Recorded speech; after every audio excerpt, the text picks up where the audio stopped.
Hello everyone. आप सब कैसे हैं? मैं उम्मीद करता हूं कि बहुत अच्छे होंगे और अपनी पढ़ाई को बहुत अच्छे से कर रहे होंगे। मैं Akash Kumar Bhadana ICT virtual classroom में आपका बहुत बहुत स्वागत करता हूं मेरे प्यारे बच्चों। जैसा आपको पता है कि बेसिकली हमारी आपका 10th क्लास है।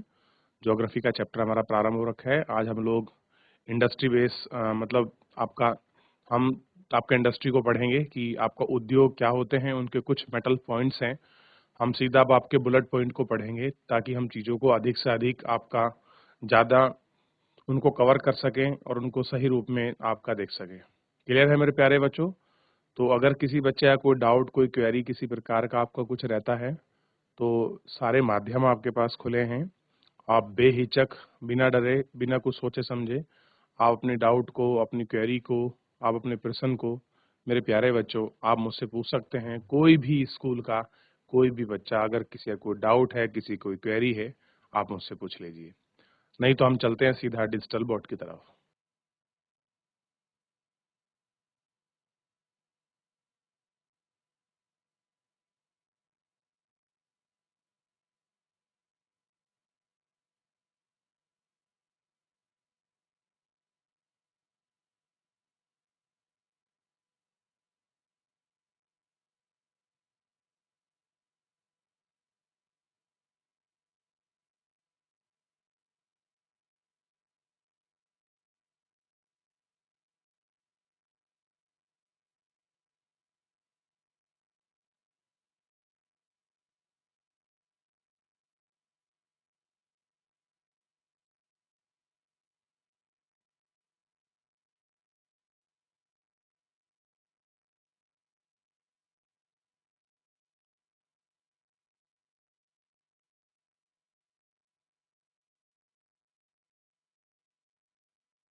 देखिए, सबसे पहले आप ध्यान दीजिए, मैं लेसन की बात कर रहा था। लेसन नंबर 6 था manufacturing.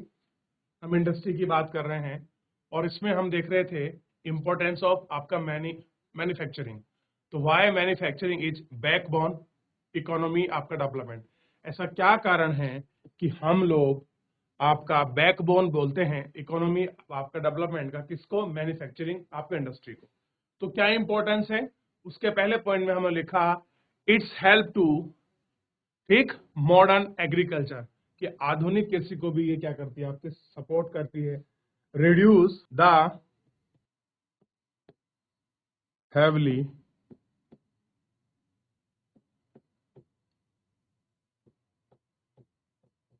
Depends of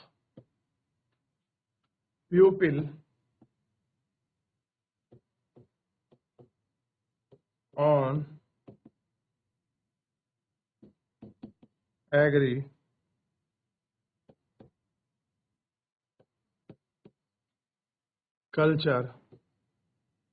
by providing jobs in secondary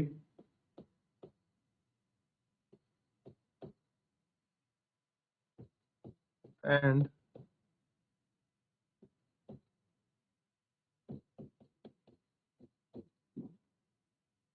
tertiary sector. Clear है? आपको पता होना चाहिए ये क्या करती है। ये लोगों को एग्रीकल्चर बेस आपका जो है आपका सेकेंडरी और टर्सरी में आपका, देखिए, पीपल जो लोग एग्रीकल्चर में लगे हुए हैं वो तो आपके प्राइमरी एक्टिविटी का पार्ट है। साथ ही में ये हमारी मैन्युफैक्चरिंग इंडस्ट्री आपका सेकेंडरी और टर्सरी में क्या करती है, लोगों को जॉब प्रोवाइड कराती है। आप जानते हैं जब भी किसी जगह कोई आपका मैन्युफैक्चरिंग आपका यूनिट लगती है तो आपको पता होगा वहाँ नए नए अगर कोई उद्योग लगा है तो वहाँ पास पड़ोस में बस्ती, कॉलोनी, हॉस्पिटल, मेडिकल शॉप, ना जाने स्कूल, कॉलेज, कितनी सारी चीजें खुलती हैं एक आपके इंडस्ट्री की वजह से। तो ध्यान रखना, हेल्प्स इन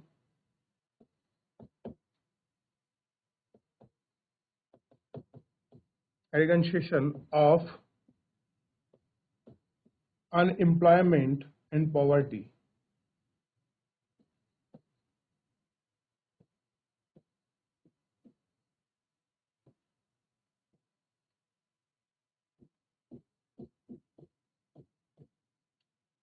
एंड पॉवर्टी।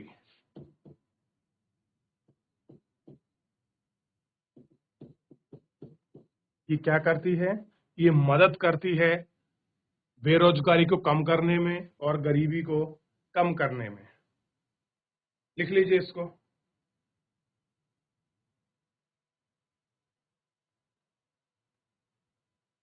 आगे बढ़ जाएं।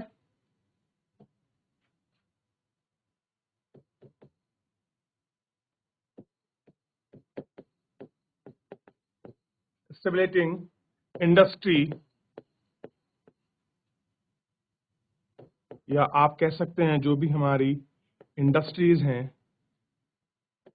इन अ बैकबोन या बैकवर्ड, पिछड़ी हैं एरियाज, रिड्यूस द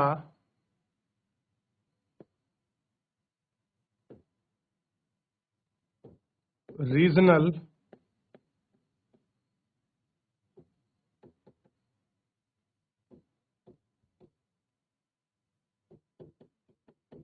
डिस्पैरिटीज। कह रहे हैं कि हमारे यहाँ क्या हुआ है, हमारे यहाँ जो भी आपकी इंडस्ट्री है, जो बैकबोन है, वो रीजनल, आपके बहुत सारे क्षेत्रीय ऐसे समस्याएं हैं जिनके कारण वो आपका पिछड़ी हुई।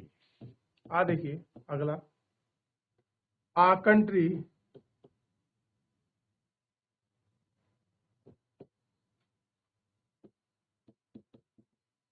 विद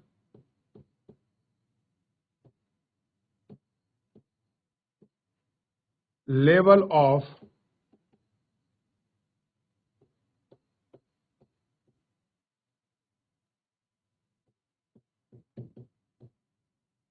मैन्युफैक्चरिंग एक्टिविटीज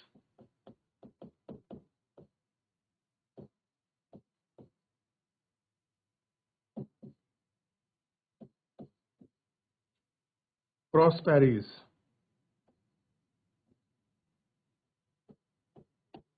तो ये था आपका इंपॉर्टेंस ऑफ एग्रीकल्चर। क्या था ये? Importance of agriculture. अब इसके बाद पढ़ेंगे agriculture industry, agriculture and industries move to hand, यानी कि उद्योग और कृषि एक दूसरे के साथ आपके पैरेलल हैं, संपूरक हैं। क्यों हैं, हम लोग उनको पढ़ेंगे। दोनों को लिख लीजिए, किसी का कुछ पीछे छूट गया हो ये देख लें। ये वाला पेज हुआ, ठीक है। अगला देखिए, अगले हेडिंग लिखिए,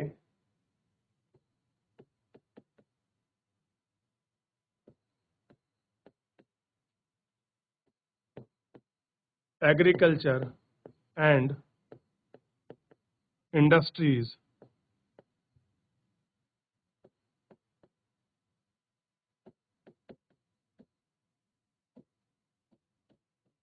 move to, move in, to नहीं आएगा, इन आएगा, move in hand to hands. कैसी कर रही है, एक दूसरे के संपूरक हैं, चाहे एग्रीकल्चर इंडस्ट्री हो चाहे वैसी इंडस्ट्री। अब देखिए इसमें पहला पॉइंट है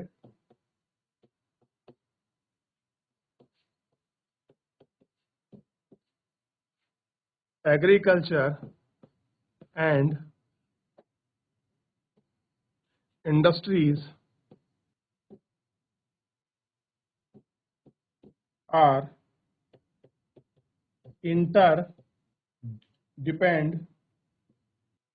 interdepend to each other। ये पहला पॉइंट है, यानी कि एग्रीकल्चर और आपकी इंडस्ट्री एक दूसरे के ऊपर निर्भर करती है। कैसे निर्भर करती है, अब अगले पॉइंट में साफ हो जाएगा। Agriculture provide raw material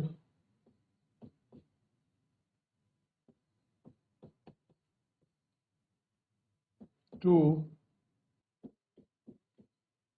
industries like, यानी कि जैसे कि like cotton, jute, rubber,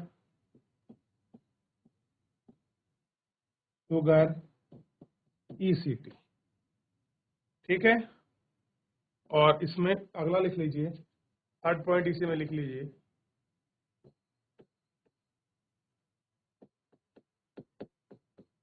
industries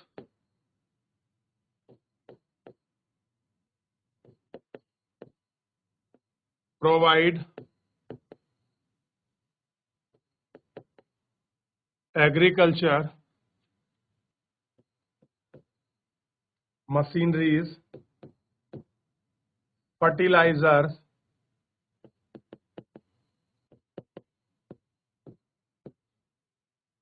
irrigation,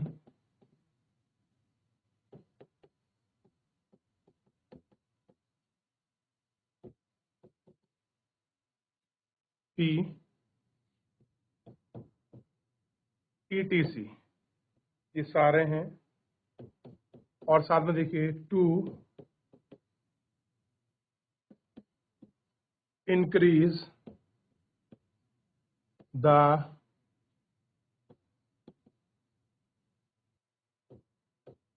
agriculture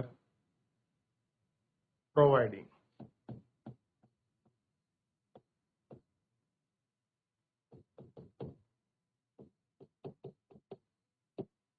अब देखिए होता क्या है, जिस तरह से कृषि इंडस्ट्री पर निर्भर करती है, उसी तरह से इंडस्ट्री भी आपका कृषि पर निर्भर करती है। कारण हमने देखा कि एग्रीकल्चर जो है वो आपके प्राइमरी एक्टिविटी से आपका रॉ मटेरियल प्रोवाइड कराता है। जैसे आपको पता होना चाहिए, वो कॉटन देता है, जूट देता है, रबड़ देता है, गन्ना देता है, जिससे आपका शुगर बनती है। और ऐसे ही क्या करती है, जो इंडस्ट्री है, जो उद्योग है, वो खाद बनाता है, इरिगेशन के जो आपके पाइप हैं, सिस्टम है, इंजन है, मशीनरीज है, फर्टिलाइजर है, पेस्टिसाइड्स है, ये सारी चीज क्या करता है, एग्रीकल्चर मतलब आपकी इंडस्ट्री एग्रीकल्चर को प्रोवाइड करती है। तो यानी कि कृषि किस पर निर्भर हो गई, इंडस्ट्री पर। इंडस्ट्री किस पर निर्भर हो गई, आपका एग्रीकल्चर पर। तो इसीलिए हमारी हेडिंग थी agriculture and industry move in hand to hand, यानी कि एक दूसरे पर निर्भर करती हैं। ठीक है, इतना हम लोग इसमें देख चुके थे। किसी को कॉपी हो गया ये वाला पेज, हाथ खड़ा करें, अगर नहीं हुआ हुआ तो हाथ खड़ा करें, चलिए कर लीजिए अगर किसी का बच्चे का बचा हुआ है। अब इसके बाद अगली हेडिंग हम लोग देखेंगे contribution of industry to national economy, यानी कि हमारे उद्योग का भारतीय अर्थव्यवस्था में क्या योगदान है, हम इसको देखेंगे। ठीक है, ये हो गया पेज। ठीक है, डन। आगे देख लीजिए, कंट्रीब्यूशन ऑफ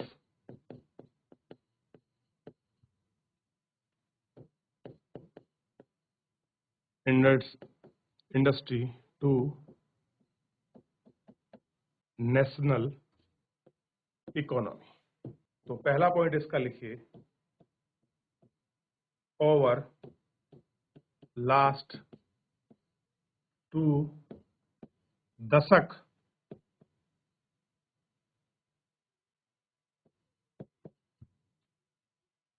दशक होता है 10 साल का, share of manufacturing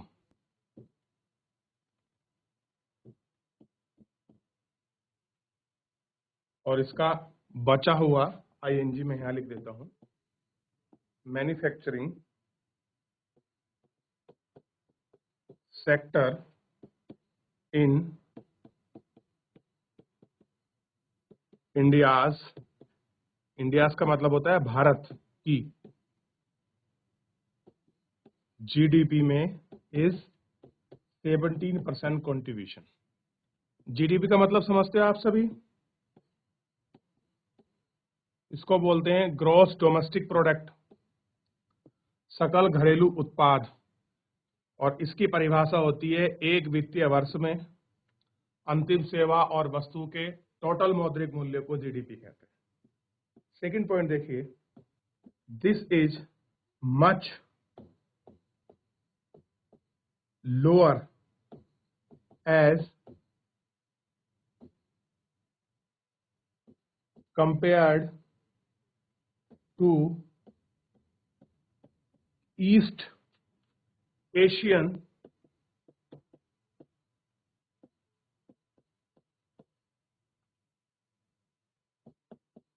economies where its is 25 to 35%।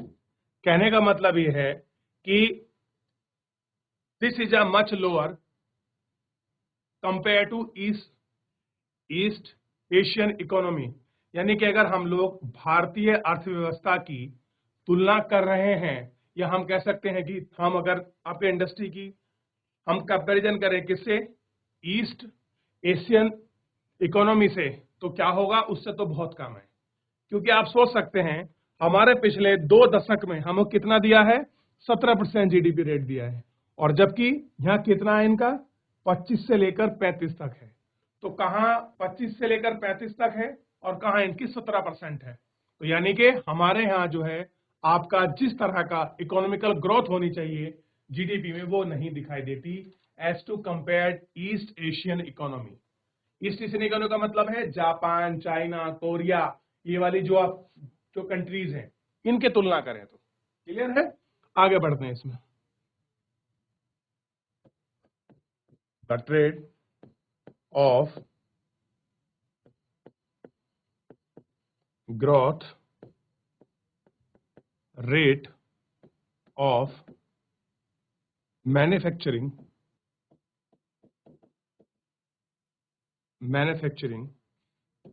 In India over the last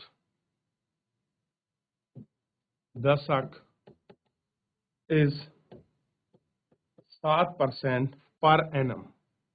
अगर हम पिछले 10 में देखें, 10 वर्षों में देखें, तो हमको आपका जो है दिखाई देगा 10% पर एनम। कितने रेट से बढ़ रही है? 7% के रेट से। But desirable growth rate over the next this year is 12% per annum. ठीक, लेकिन कितना होना चाहिए अगले के लिए? कम से कम 12% के हिसाब से तो बढ़े।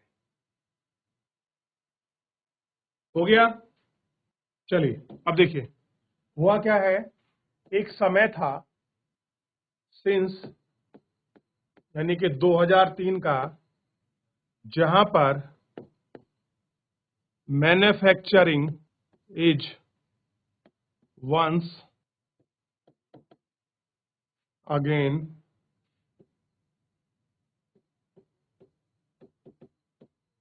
growing at the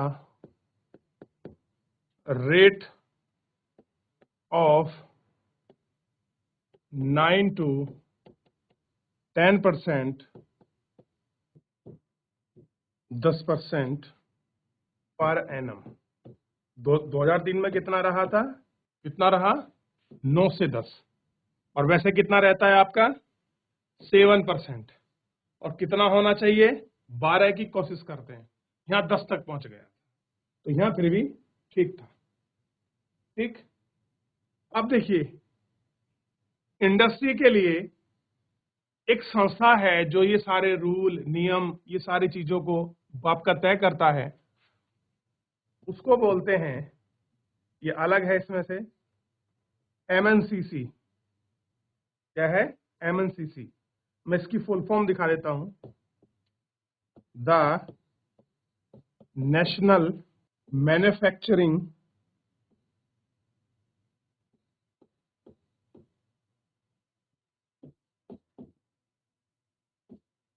comparatively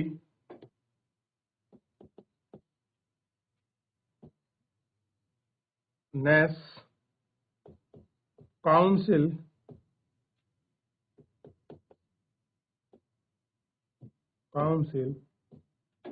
has been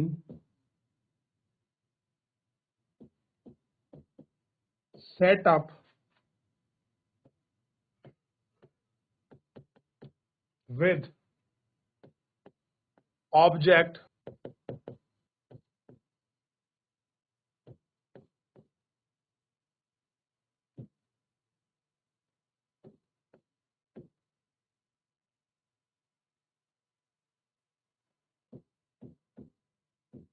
showing government, इसके द्वारा, सरकार के द्वारा। तो देख लें इसे, एक क्वेश्चन और कराऊंगा इसमें, लास्ट है, बहुत छोटा सा, और ये मुझे उम्मीद है कि शायद ये वाला क्वेश्चन आपके पेपर में बन जाए, और अगर ये बन जाता है तो बड़ी अच्छी बात है, फिर तो कोई टेंशन की बात नहीं। ऐसा क्वेश्चन अगर टू द पॉइंट भी हो जाए। ये वाला पेज हो गया सबका, ये वाला। सबसे पहले देखिए, अगला क्वेश्चन इस तरह से लिखा सकता है,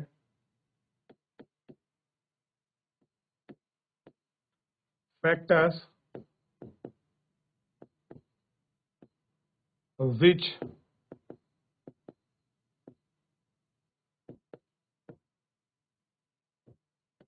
affects the industries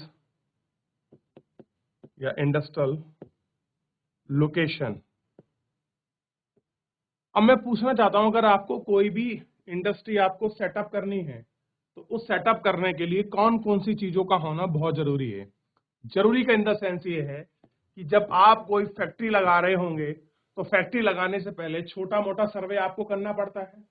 उस सर्वे के मुताबिक आपको क्या चीजें सबसे ज्यादा फेवरेबल होती हैं किसी इंडस्ट्री को लगाने के लिए। तो सबसे पहले आप देख लीजिए, अवेलेबिलिटी होनी चाहिए ऑफ रॉ मटेरियल की, यानी कि जहां भी आप फैक्ट्री लगाएं वहां पर कच्चा माल आसानी से मिलना चाहिए, पहला पॉइंट। दूसरा पॉइंट देखिए, मैं इस तरह के टिक लगा रहा हूं, तो इसका मतलब यही है, ठीक है। Available of labour. अब आपने के पास सब कुछ है और आपके पास लेबर नहीं है, तो भी आपकी फैक्ट्री नहीं चल सकती, ठीक है। और ऑफ क्या होना चाहिए, एक और आपके पास कैपिटल होनी चाहिए।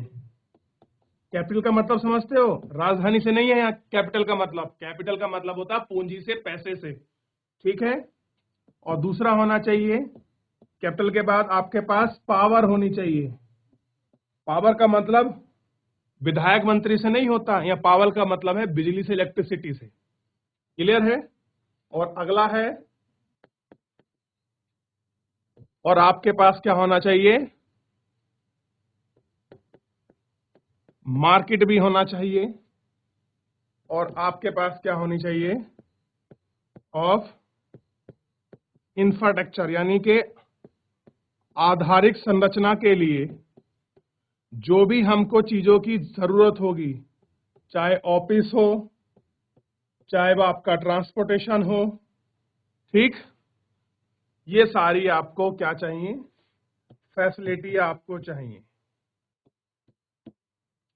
तो आप किसी भी उद्योग को लगाने के लिए आपके पास क्या होना चाहिए? सबसे पहले कच्चा माल हो, आपके पास सस्ती लेबर हो, पैसा आपके पास हो, बिजली की अच्छी सुविधा हो और आपके पास बाजार हो और बेसिक इंफ्रास्ट्रक्चर यानी कि जमीन होना चाहिए। आपकी जहां फैक्ट्री लगी होगी उस फैक्ट्री के लिए रोड होनी चाहिए, आपका ट्रांसपोर्टेशन की व्यवस्था होनी चाहिए, एजुकेट लेबर आपके पास होनी चाहिए, स्किल नॉन स्किल होना चाहिए। क्लियर है? ये कैटेगराइज कैसे हमको डेवलप करना है, किस एरिया में लगानी है, तो ये सारी चीजें आपका किसी भी इंडस्ट्री को सेटअप करने के लिए प्राइमरी रूप से देखी जाती है। क्लियर है? तो ये आप अगर टू द पॉइंट भी आप 3-4 पॉइंट लिख देते हैं तो भी आपका काम हो जाएगा परीक्षा में। ठीक है, चलिए ध्यान दे। तो बच्चों इसमें बस 2 टॉपिक और बचे हैं आपका छोटे से, जिसको मैं नेक्स्ट क्लास में ले लूंगा। अच्छा, अब मैं आपका थोड़ा सा आपका टेस्टिंग आपकी फॉर्मेट चलेगा। इकोनॉमिक्स में मैंने कुछ चैप्टर आपके आइडेंटिफाई कर रखे हैं जो मेरे को पढ़ाने हैं, वो मैं आपको बता दूंगा। ठीक है, सबसे बड़ी बात है कल हम लोग थोड़ा यानी कि मंडे को एमसीक्यू देखेंगे कि आखिर जितना पढ़ाया है उसमें आप कितना रिवीजन कर रहे हैं, इसका थोड़ा सा एक टेस्ट आपका हो जाए। और जीएससी बांडिया से मैं उम्मीद करूंगा कि बच्चे बहुत इसमें बढ़ चढ़कर भाग लेंगे, क्लासों को देखेंगे। और बहुत सारे स्कूल है जैसे जीएससी थानो है, जीएससी लक्ष्मण झूला है और ना जाने कितने स्कूल ऐसे हैं जो आपके जुड़े हुए हैं। मैं सबके नाम नहीं ले पाऊंगा, लेकिन सभी स्कूल के बच्चे एटलीस्ट उसमें भाग लीजिए और माइक लेकर अपना जवाब जरूर दीजिए। तो फिलहाल मेरे प्यारे बच्चों आज के लिए इतना ही, मिलते हैं नेक्स्ट लेक्चर में। धन्यवाद।